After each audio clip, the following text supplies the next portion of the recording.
இப்ப தங்க நகைய வேற ஒரு இடத்துல அடகு வச்சிருப்பாங்க. ஆனா, அந்த இடத்துல அவங்களுக்கு இன்ட்ரெஸ்ட் ரேட் கட்ட முடியாம போயிருக்கும். அது ஏலத்துக்கும் போற சிச்சுவேஷனும் வரும் இல்லையா?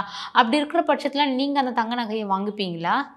நாங்க அது வாங்கிப்போம். எப்படின்னா, எஸ்ஆர்டி மூலியமா சொல்ற ஒரே ஒரு ரெக்வெஸ்ட் என்னன்னா, கோல்டு நீங்க வைக்கத்தாந்தா ஒரு 1 இயர்ல நான் ரிலீஸ் பண்ணிருவேன்.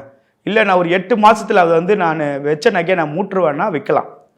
அப்படி இல்ல, நான் உண்மையாவே என்னால இந்த சோர்ஸ் இல்ல, என்னால மூட்ட முடியாது, நான் வச்சுட்டு அப்புறம் பார்க்கலான்னா அது ரொம்ப கஷ்டம். ஏன்னா, 1 மாசோட இன்ட்ரெஸ்ட் கனெக்ட் பண்ணி அந்த 12 மாசம் 8 மாசம் இன்ட்ரெஸ்ட்ட போட்டா, நம்ம கோல்டு புது கோல்டே நம்ம அதுக்கு வாங்கியிருக்கலாம்.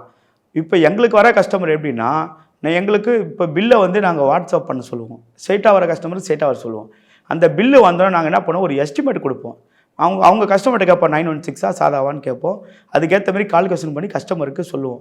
ஓகேன்ட்டேன்னா நாங்கள் அந்த பிஸ்னஸை நாங்கள் கோல்டை ரிலீஸ் பண்ணிட்டு கஸ்டமருக்கு என்ன அமௌண்ட்டு சேரணுமோ அந்த அமௌண்ட்டை நாங்கள் அவங்களுக்கு நாங்கள் அக்கௌண்ட்டில் பண்ணி விட்ருவோங்க.